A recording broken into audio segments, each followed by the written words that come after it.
Selamat pagi saudara-saudara yang terkasih di dalam nama Tuhan Yesus Kristus. Kalau pada pagi hari ini kamu mau beribadah, bersatu hati memuji dan membesarkan nama-Mu. Kalau hari ini adalah hari bulan pertama perjamuan suci ya saudara-saudara, mari kita siapkan hati kita. Kita akan satu pujian karena salib-Mu. Haleluya, puji Tuhan.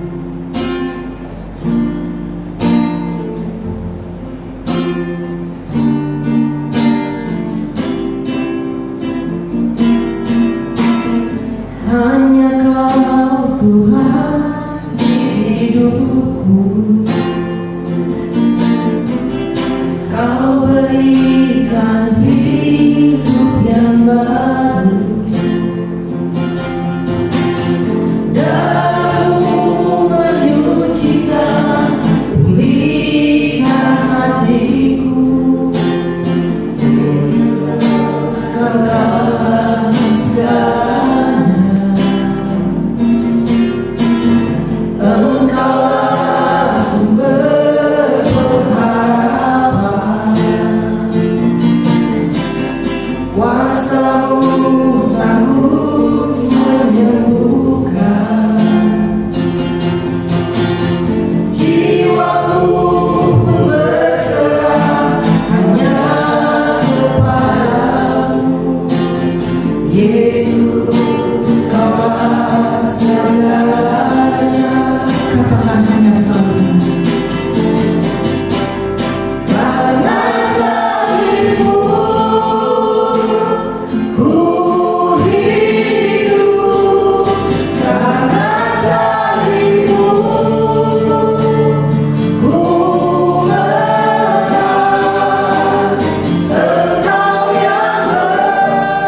dengan darah-Mu yang mahal, Engkau tebus dosa-dosa kami. Ya Bapa, kami mohon kepadamu ya Bapa, layakan kami di hadapan. Terima kasih Tuhan Yesus Kristus, terima kasih. Haleluya, pujilah nama-Mu. Amin. Kita angkat satu pujian. Setiap orang harus tahu. Haleluya, puji Tuhan.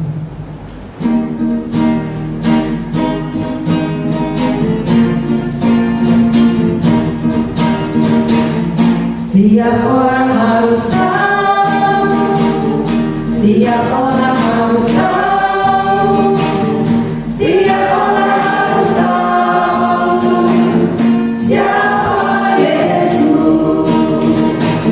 Setiap orang harus tahu, setiap orang harus tahu, setiap orang harus tahu siapa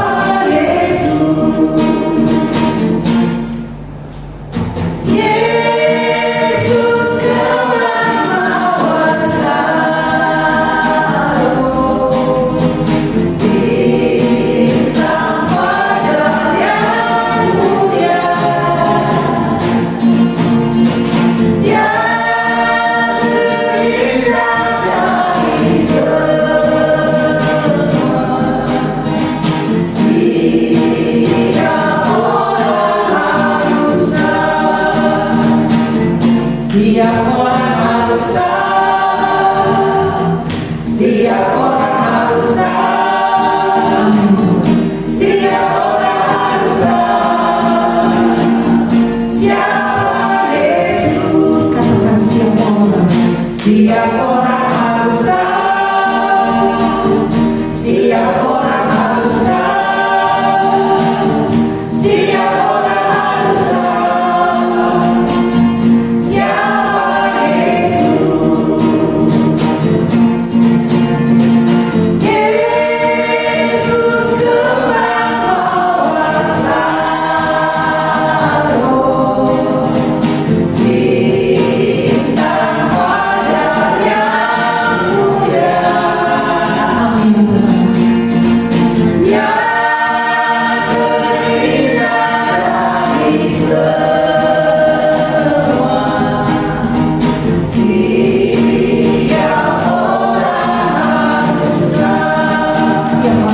Puji Tuhan, sebentar lagi kita akan membuka hati kita untuk mendengar firman Tuhan. Sebelumnya kita akan berdoa.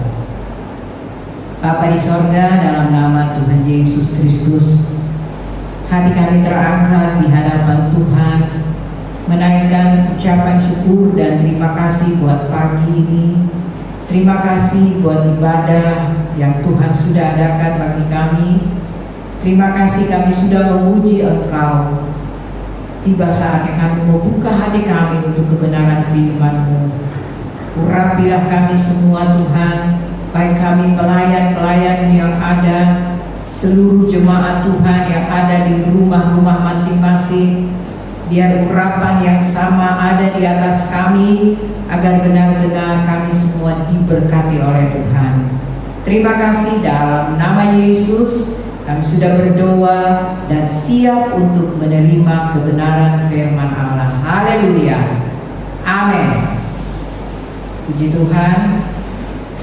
Selamat beribadah saudara-saudara. Kita dapat kembali bertemu pada pagi hari ini, semua karena kemurahan Tuhan.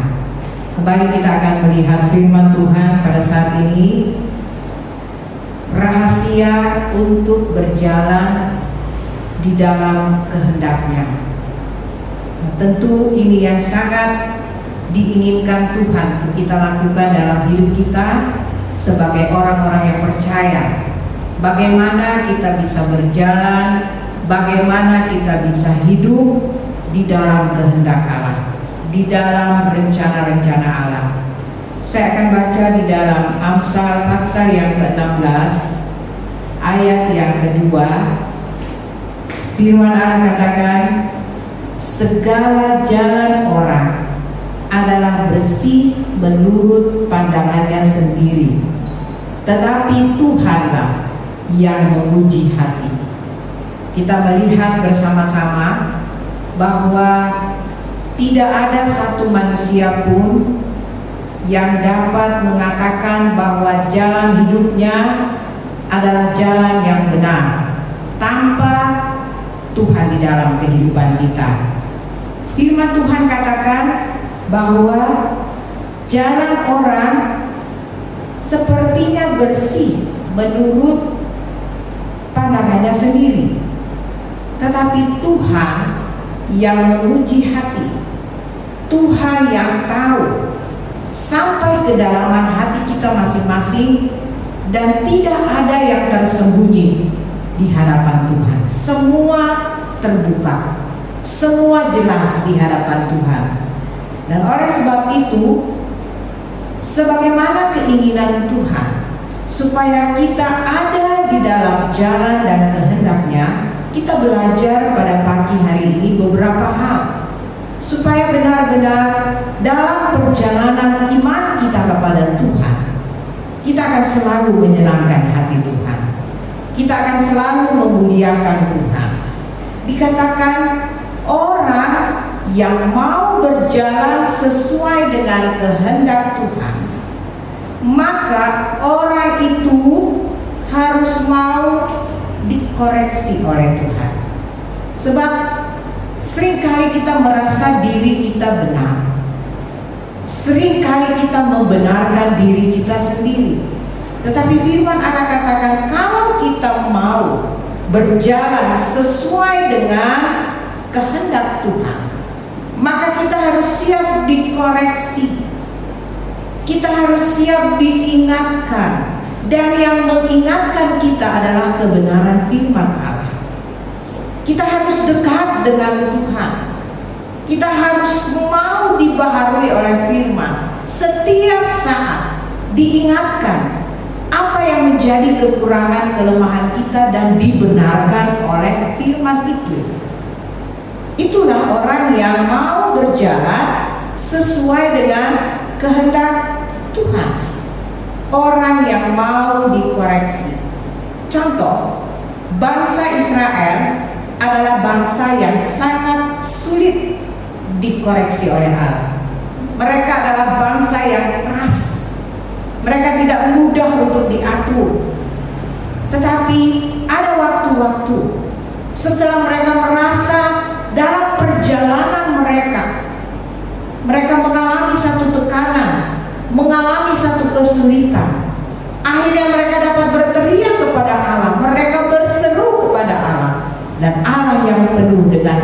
kesalahan itu mengoreksi mereka kembali, sehingga kita melihat sekalipun dalam perjalanan mereka, perjalanan hidup percaya mereka kepada Allah, seringkali jatuh bangun, tetapi pada saat mereka siap dibentuk, siap dikoreksi oleh Allah, di situ selalu ada jalan yang Allah berikan kepada mereka.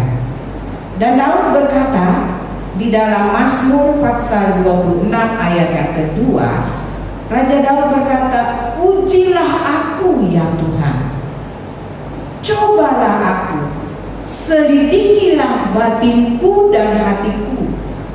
Ini adalah pengakuan daripada Raja Daud. Sekalipun kita melihat Tuhan begitu mengasihi Daud, Tuhan begitu menghormati Daud, tetapi sebagai manusia dia merasa bahwa dia perlu untuk senantiasa dikoreksi oleh Allah. Sampai dalam doa dan permohonannya kepada Tuhan, dia berkata, "Ujilah aku ya Tuhan, ujilah hatiku, cobalah aku, dan selidiki batinku." Ini dengan hati yang penuh penyerahan kepada Tuhan. Kita belajar dari Daud.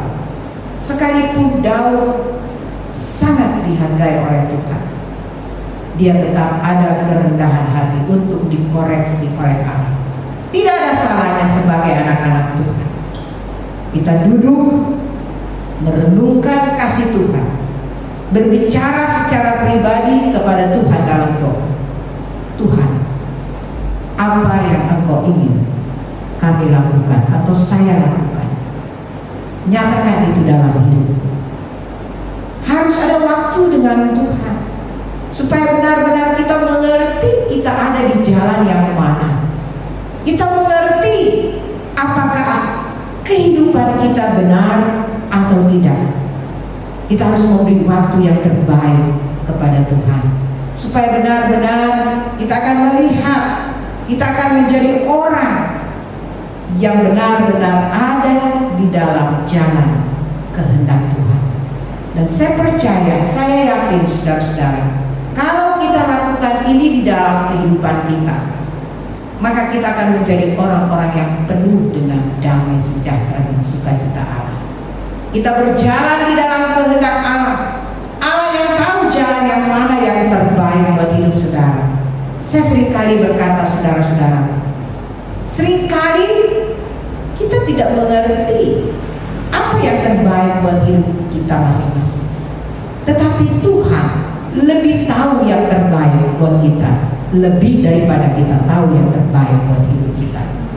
Oleh sebab itu kita belajar berjalan di dalam kehendak Tuhan, supaya kita mengalami hal-hal yang luar biasa Tuhan kerjakan, teristimewa di hari-hari ini. Hari-hari yang penuh dengan kesulitan, sepertinya belum jelas bagaimana nantinya, tetapi percayalah kalau kita ada berjalan di dalam kehendak Tuhan, langkah kita pasti, perjalanan hidup kita pasti, karena Tuhan yang memegang kita, Tuhan yang menuntun kita. Dan orang yang mau berjalan sesuai dengan kehendak Tuhan adalah orang yang selalu mengakui kebesaran Tuhan dalam hidupnya. Ya. Ada satu waktu Raja Nebukadnezar, ya, saya akan baca di dalam kitab Daniel pasal yang keempat. Daniel pasal yang keempat, ayatnya yang ke-34. Daniel pasal yang keempat, ayat yang ke-34. Firman Tuhan katakan begini, ayat 34.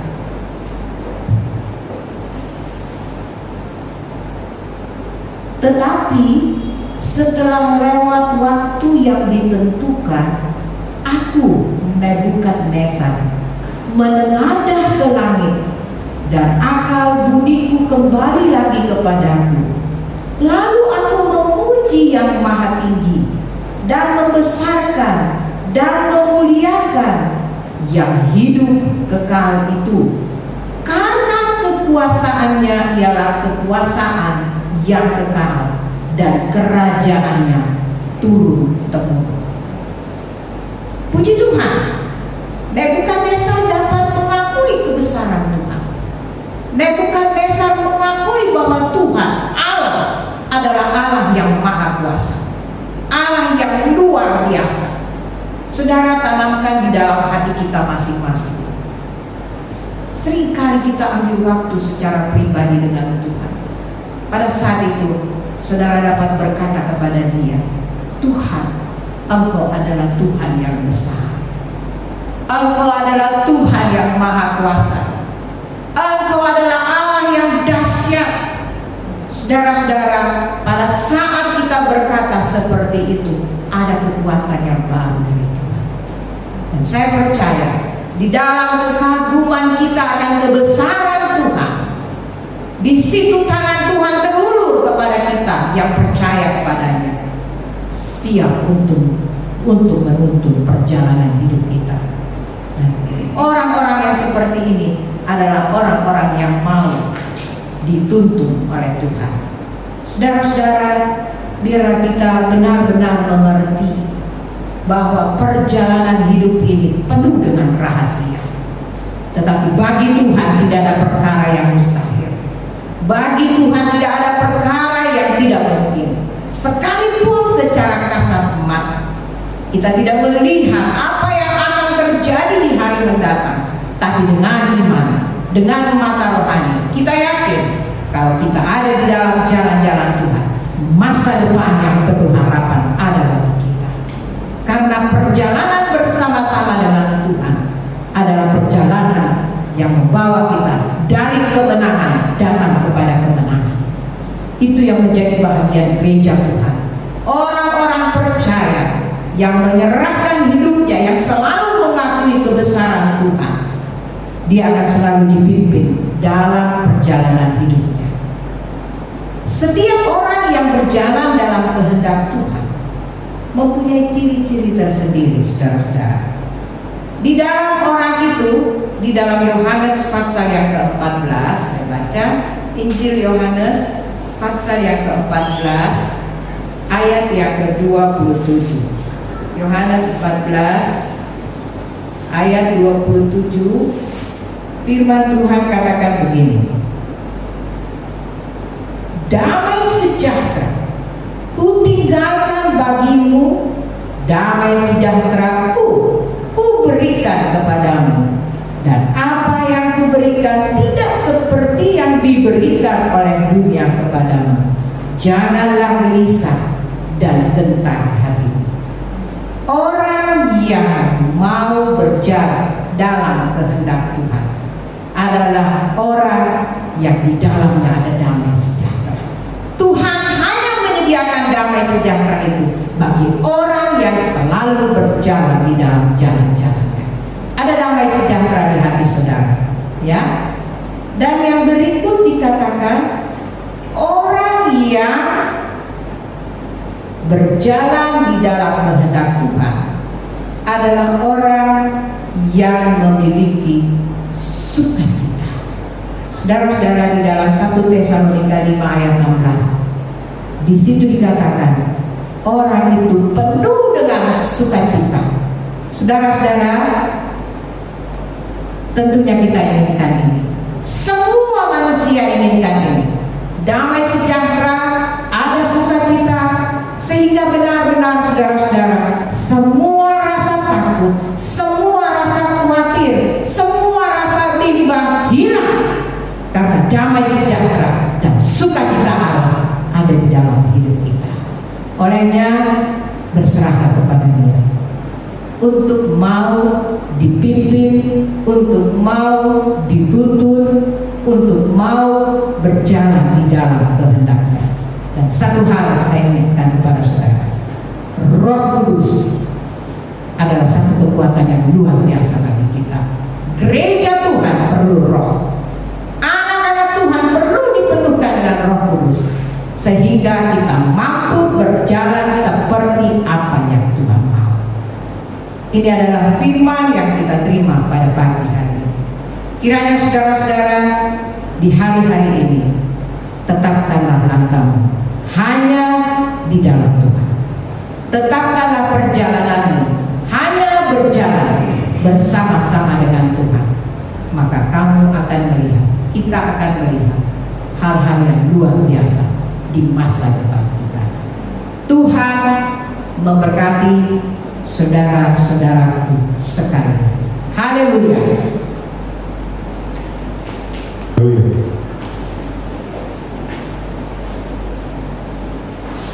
Kita sudah mendengarkan firman Tuhan. Kiranya firman Tuhan yang kita dengar kembali berikan jalan keluar yang terbaik, dan kita biar menyerahkan hidup kita dituntun, dibimbing oleh kebenaran firman Tuhan.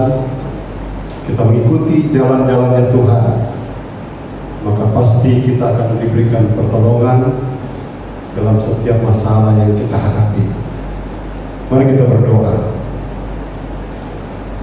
Bapa di sorga, terima kasih sebab oleh kebaikan-Mu Engkau sudah memberikan jalan-jalan-Mu kepada kami, sehingga kami selalu mendapatkan jalan keluar dalam setiap masalah yang kami hadapi, sekalipun beban berat yang kami hadapi, ada tekanan dalam hidup ini. Tapi terima kasih sebab firman-Mu memberikan jalan keluar. Sebab Engkau adalah kebenaran, Engkau adalah Allah yang Maha Kuasa, Allah yang sudah memberkati, Allah yang sudah menyelamatkan kami, dan Allah yang selalu memberikan jalan-jalan yang terbaik dalam setiap kehidupan kami. Terima kasih buat firman Tuhan yang kami percaya sudah kembali membukakan mata rohani kami untuk melihat jauh ke depan, bahwa ada pertolongan, ada masa depan yang penuh dengan harapan yang Engkau janjikan kepada setiap anak-anak Tuhan, orang yang percaya kepada Tuhan, yang sungguh-sungguh menyenangkan hati Tuhan, memuliakan Tuhan, meninggikan Tuhan, percaya kepada Tuhan. Maka apapun yang dihadapi, pasti Tuhan berikan jalan keluar yang terbaik. Kami yakin Engkau sudah melawat kami, Engkau memberkati kami, Engkau berikan jalan-jalan-Mu kepada setiap kami yang menghadapi masalah dalam hidup ini. Bahkan buat anak-anak-Mu yang dalam keadaan sakit, Tuhan Yesus, Engkau jamah dalam nama Tuhan Yesus Kristus. Engkau sembuhkan mereka yang sakit, yang lemah Tuhan berikan kekuatan. Nama Tuhan dipuji, nama Tuhan dipermuliakan. Terima kasih bagi Bapa di sorga. Terima kasih buat firman-Mu yang kami percaya sudah memberkati kami semua.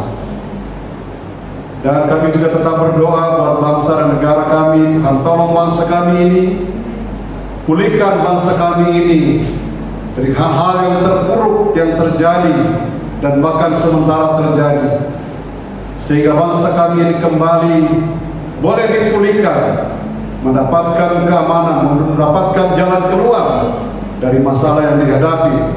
Dan pemerintah yang ada Engkau berikan kekuatan, kesehatan, hikmat dan kebijaksanaan. Bahkan berkati pemerintah kami, supaya mereka pun boleh melakukan segala tugas mereka, kewajiban mereka, demi kepentingan semua masyarakat yang ada di negara dan bangsa ini. Terima kasih bagi Bapa di sorga buat semua yang sudah Engkau kerjakan, bahkan semua yang Engkau ingin kerjakan dan sementara kerjakan dalam setiap kehidupan kami. Sebab apa yang Tuhan lakukan dalam kehidupan kami pasti baik adanya. Terima kasih banyak Bapa di sorga. Terima kasih Tuhan Yesus. Dan pada akhirnya, terimalah berkat daripada Allah Bapa, cinta kasih dari Tuhan Yesus Kristus sebagai Allah Anak, persekutuan Allah Roh Kudus, kiranya terus menuntun, menyertai, membimbing, memberikan kekuatan, memberikan semangat, bahkan memberikan dorongan di dalam setiap kehidupan kami, mulai pada saat ini sampai selama-lamanya. Tuhan Yesus datang kembali pada kali yang kedua. Dengan pengucapan syukur, kami sudah diberkati oleh Tuhan. Kami sudah beribadah kepada Tuhan, dan kami akhiri ibadah kami pada saat ini di dalam nama Tuhan Yesus Kristus. Haleluya. Dan kita semua berkata amin. Tuhan memberkati kita semua. Amin.